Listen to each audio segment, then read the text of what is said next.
Let's start from year 2002.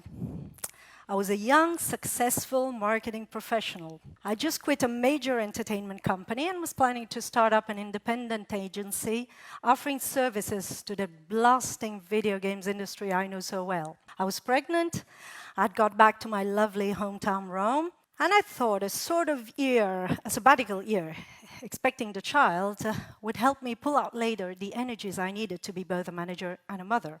I could not know I would need all that energy and much more to cope with Livio instead, a severely disabled child. Only 2 months after birth, it was clear he suffered from a tough neurological condition, basically a severe cerebral palsy associated with an equally severe epilepsy. And although us parents could not predict in the least the difficult future we would be experiencing, we were paralyzed by the grief of raising a damaged kid. It took months, if not years, for me to understand life would never be easy again. Life would not be easy the way we knew it before. But still, he was an infant, and I kept thinking I would maybe need more time to get back to work and all the plans, the large life we knew. So I was still making professional plans and occasionally interviewing for high-profile job positions soon after his birth. How could I get to understand? I had to wholly reconsider our lifestyle and revolution my own mindset. Everything had been smooth and almost perfect until that moment. I'd not even ever taken into account a twist of fate. As most young adults, I thought you can have it all if you want. So I had no skills to cope with that. After a normal, easy life, I'd been a brilliant student at TEDxLUISS University. I had found great, well-paid jobs soon after. I could not imagine giving up all this. No one had taught me how to handle crisis management for my own life. And no psychological help seemed to work, because I was not ready for acceptance. All I'd been fueled with was ambition, success, my own plan for success, results. How could I start working on downsizing and see the half-full glass, maybe?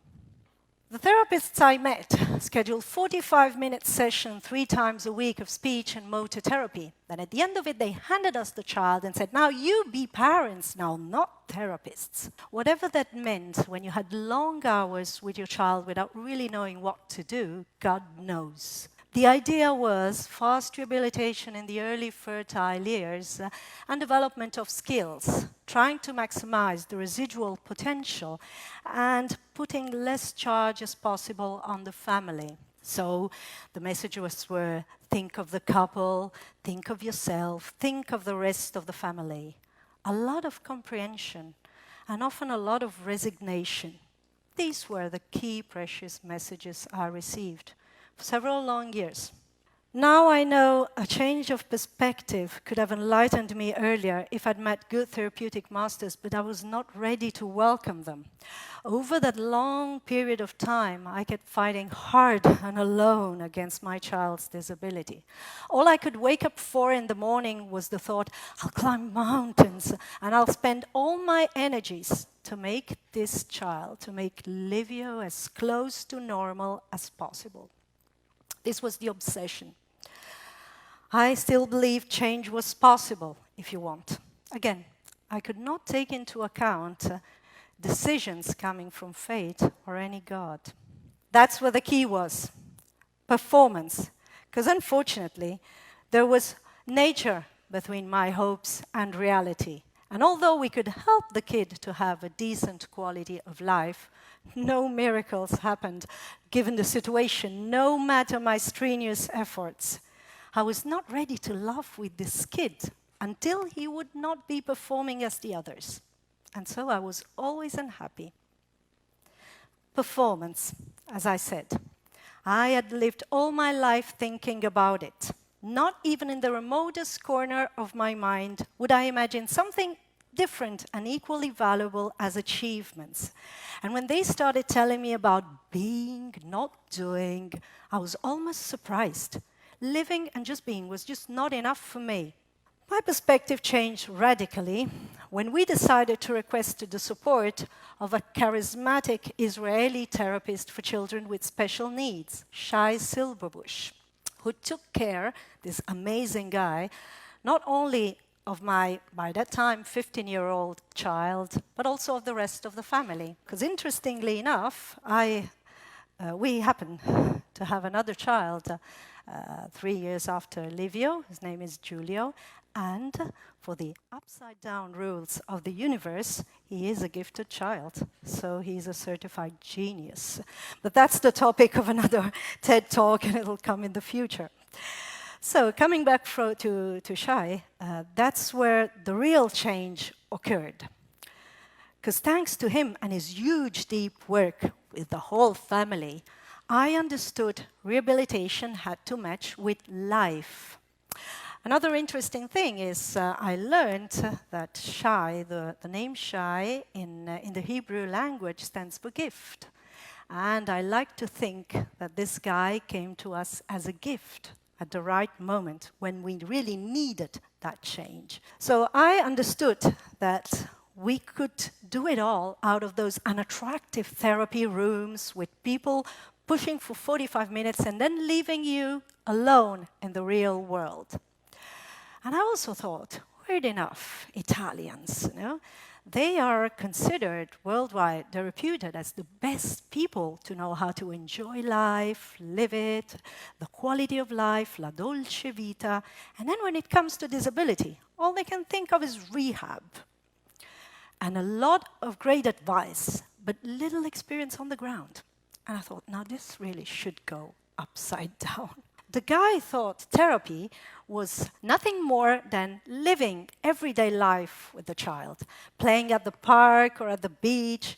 The parents, the caregivers, everybody else around would share and follow a program, that's for sure, but into the real world and thinking out of the box. He kept saying that laughing, enjoying, having fun, that was the first step to learning. He was absolutely right. My son's life changed, and our life too. And life could be beautiful even from a wheelchair if you started thinking different. Now, no miracles have happened, that's for sure. I'm not here to tell you a success story where my determination won over nature because a challenge turned into a victory. There's no success in this story. It's all but a success story. But I like to see two successes in it. One is my renewed vision. And the other is this revolutionary, fantastic, and yet ordinary idea of rehabilitation.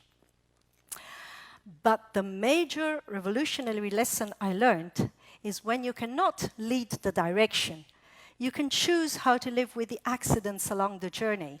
And looking backwards, I wish I'd asked earlier for more professional therapeutic support, that I'd started looking into myself many years in advance, learning from different perspectives, and taking the time to think and breathe.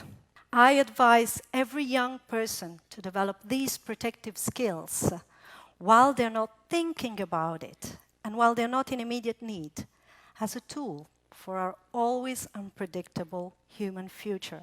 Most of all, I understood you cannot handle every project with the skills of a project manager. There are things in life that require require their own unusual management, and sometimes it coincides with breaking the rules of achievement. Just thinking about living life, and that's it. And forget about the results. Just let go. Thank you.